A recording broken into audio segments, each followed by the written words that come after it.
I'm gonna talk about the human right to water and sanitation. You know, there are basic human rights such as right to equality, right to life, liberty, personal security, freedom from discrimination, and so on. But right to water and sanitation is one of the primary pillars of the modern society.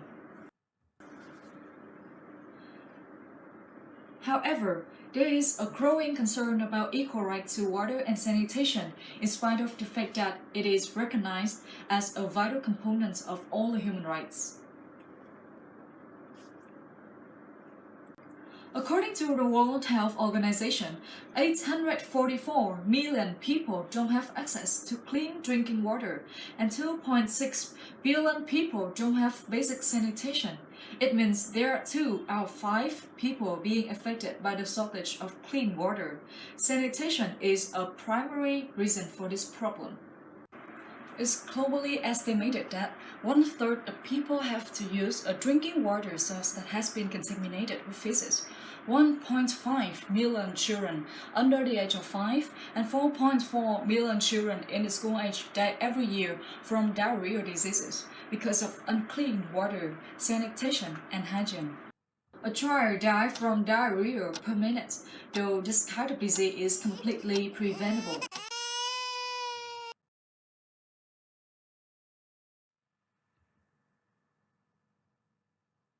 Approximately, a single household consumes around 900 liters, that equals 340 liters per person.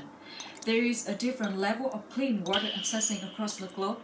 For example, people in rural sub-Saharan Africa just get under 5 liters of water a day, but it's not absolutely clean, while the minimum amount of water needed daily is 50 to 100 liters.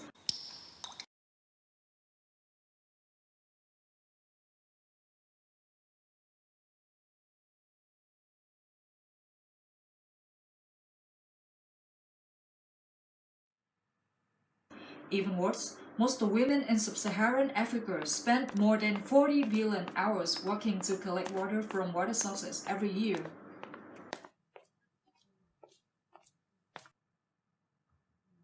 So now, let's look through the definition of human right to water and sanitation. The criteria of water supply must be sufficient, safe, acceptable, physically accessible, and affordable. But it's hard to be true in reality. Bây giờ có cá nhân lấy nước này thì là gọi là nước để rửa giấy đấy. Chứ còn ăn là phải mua máy. Cũng nếu như lấy nước này phải mua máy để lọc. Dạ vâng, vậy thì cái tình trạng này có ảnh hưởng gì đến cái việc sinh hoạt hay là vệ sinh của nhà bác, hay là nói chung là trong thôn mình nói chung không bác? Ảnh hưởng thì rất khoát là phải ảnh hưởng, nhưng mà sao mà không ảnh hưởng. Dạ vâng. Nhưng mà cố gắng là không ăn thì lấy cái gì mà ăn. Dạ vâng. Không ăn bắt buộc phải ăn. Dạ vâng. Thế nên bây giờ nên là ăn là toàn phải lấy dùng máy để lọc. Hơn nữa là mua cái loại bình nước người ta bán đấy. Nước uống thì chỉ có bình nước thôi, đây chỉ rửa thôi. À dạ. Không dám ăn đấy. Dạ vâng, vậy thì bên mình là đã làm cái gì để đối phó việc này, hay là mình mua máy lọc thôi, hay là mình có lên phường xã là mình nhờ sự giúp đỡ gì không bác? Phường xã thì Nhà nào tự lo. xã coi như là cái gọi toàn dân để về đây họp này, họp thì dân họp rồi dân phát biểu như thế. Nhưng mà bây giờ có giờ thành phố xã chả giải quyết được vấn đề vẫn thế thôi. Dạ vâng. Vậy thì bác có bao giờ nghe về cái quyền con người đối với việc tiếp cận nước sạch với lại vệ sinh cơ bản chưa bác? Nghe thì có nghe nhiều. Dạ vâng. Nghe phải chịu. Nghe phải chịu thì nghe làm cái gì. We were in Tự Liên commune in Thanh Trì district of the capital in Vietnam, Hanoi. I asked the people there about the clean water problem. They have complained about the poor quality of water in the household a lot, although they are living in the capital, but they still like clean water to use every day.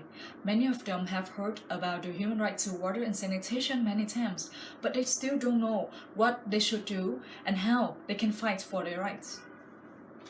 Do governments have responsibility to ensure that everyone has equal right to access water and sanitation? Guarantee these rights must be done for their citizens, not only be written in documents, but also realizing that it's crucial to protect the other human rights. Yet if we should wait for government's action, whereas many countries still argue that water and sanitation could be a source of gaining financial profit? Of course not. So just fight for these rights like we used to do for the others. First of all, people's awareness of their own rights must be raised, especially those in developing countries. Organizing or joining a campaigning group in our local community and gather the evidences that many people, maybe included in your local community, are lacking clean water and basic sanitation severely and need support from the local or national government. Another way is to send an email or letter explaining what the issue is and what we want from our politicians. They probably are equipped to help us with this matter much better compared with just fighting ourselves. Besides, we should create some contests or promotional campaigns to voice our situation more clearly, lively, and make sure that our community understands the alarming issue here. Moreover, using social media as a platform to reach out effectively could be one of the best ways to fight for our rights.